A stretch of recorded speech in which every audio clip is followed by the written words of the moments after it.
રાજ્યમાં ભારેથી અતિ ભારે વરસાદની મોટામાં મોટી આગાહી સિસ્ટમ ગુજરાત નજીક પહોંચી ગઈ છે। ગુજરાતના આટલા વિસ્તારોમાં પડી શકે છે ભારેથી અતિ ભારે વરસાદ।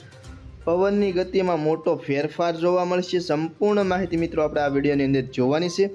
તો વિડીયોમાં આગળ વધતા પહેલાં ચેનલમાં નવા હો તો નીચે આપેલા સબસ્ક્રાઈબ બટનને દબાવી ચેનલને સબસ્ક્રાઈબ કરી દેજો અને વિડીયોને લાઇક કરી વિડીયોની લિંક શેર કરી દેજો।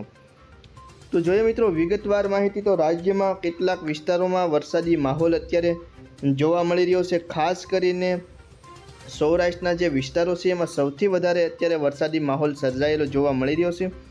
સૌરાષ્ટ્રની વાત કરીએ તો ઉના, વેરાવળ, મહુવા, અલંગ, રાજુલા, તુલસીશ્યામ, કુંડલા, ધારી, વિસાવદર, બગસરા, અમરેલી, જૂનાગઢ તેમજ ભાનવડ, પોરબંદર, રાજકોટ, ચોટીલા, મોરબી, સુરેન્દ્રનગરની આજુબાજુના અન્ય વિસ્તારો, બોટાદ, ચોટીલા સહિત વિસ્તારોમાં અત્યારે મધ્યમ વરસાદ જોવા મળી રહ્યો છે। દક્ષિણ ગુજરાતની વાત કરીએ તો વડોદરા, બોડેલી, અમોદ, ભરૂચ, રાજપીપળા સહિતના વિસ્તારોમાં વરસાદી માહોલ। મધ્ય ગુજરાતમાં ધોળકા, નડિયાદ, ગોધરા, લુણાવાડા, અમદાવાદ, વિરમગામ અને સૌથી વધારે મધ્ય ગુજરાતના ધોળકા અને નડિયાદની વચ્ચેનો વિસ્તાર છે એમાં સૌથી વધારે વરસાદ જોવા મળી રહ્યો છે। વાત કરીએ મિત્રો કચ્છ જિલ્લા વિશે તો કચ્છ જિલ્લાના કેટલાક વિસ્તારોમાં પણ વરસાદી માહોલ જોવા મળી છે। રાપર અને ગાંધીધામના જે વિસ્તારો છે એમાં વરસાદી માહોલ મિત્રો અત્યારે જોવા મળી રહ્યો છે અડરેસ અને બધામાં। વાત મિત્રો ઉત્તર ગુજરાત વિશે વાત કરીએ તો એમાં રાધનપુરની આજુબાજુના વિસ્તારોમાં હળવો વરસાદ જોવા મળી રહ્યો છે।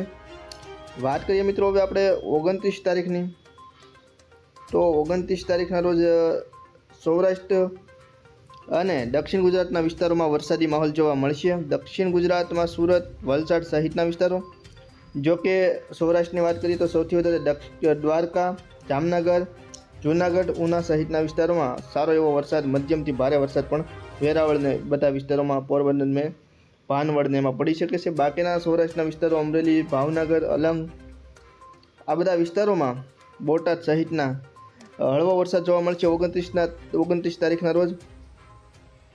હવે મિત્રો વાત કરીએ આગળ 29 તારીખ સાંજના તો 29 તારીખ સાંજના પણ સમગ્ર સૌરાષ્ટ્ર, દક્ષિણ ગુજરાત, મધ્ય ગુજરાતમાં પણ સારો એવો વરસાદ, ઉત્તર ગુજરાતમાં કંઈક ને કંઈક હળવો વરસાદ જોવા મળી શકે છે।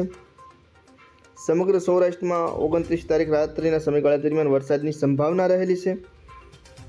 દક્ષિણ ગુજરાતમાં પણ સુરત ને એ બધા વિસ્તારોમાં, વલસાડ સહિતના વિસ્તારોમાં। વાત કરીએ મિત્રો 30 તારીખની તો 30 તારીખમાં ખાસ સિસ્ટમ આગળ વધી જશે અને સૌરાષ્ટ્રના અમુક વિસ્તારોમાં વરસાદી માહોલ અને કચ્છ જિલ્લાના દરિયાકાંઠાના વિસ્તારોમાં।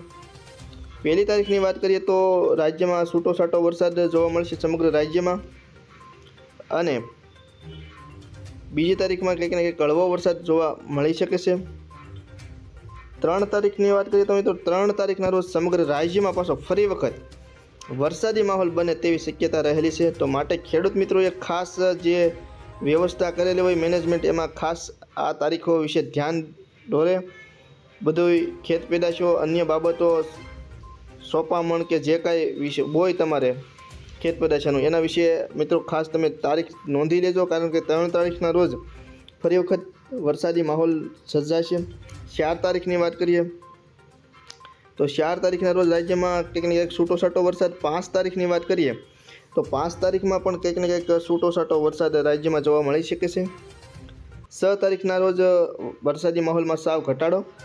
હવે મિત્રો 7 તારીખની વાત કરીએ તો 7 તારીખે સમગ્ર રાજ્યમાંથી વાતાવરણમાં ફેરફાર સાથે વરસાદ મુક્ત વાતાવરણ જોવા મળી શકે છે। તો મિત્રો આ 4 તારીખ સુધીની તમને આજથી લઈ અને 4 તારીખ સુધીની અપડેટ તમને જણાવી। તો વિડીયો ગમ્યો હોય તો ચેનલને સબસ્ક્રાઈબ કરજો અને વિડીયોને લાઇક કરી વિડીયોની લિંક શેર કરી દેજો।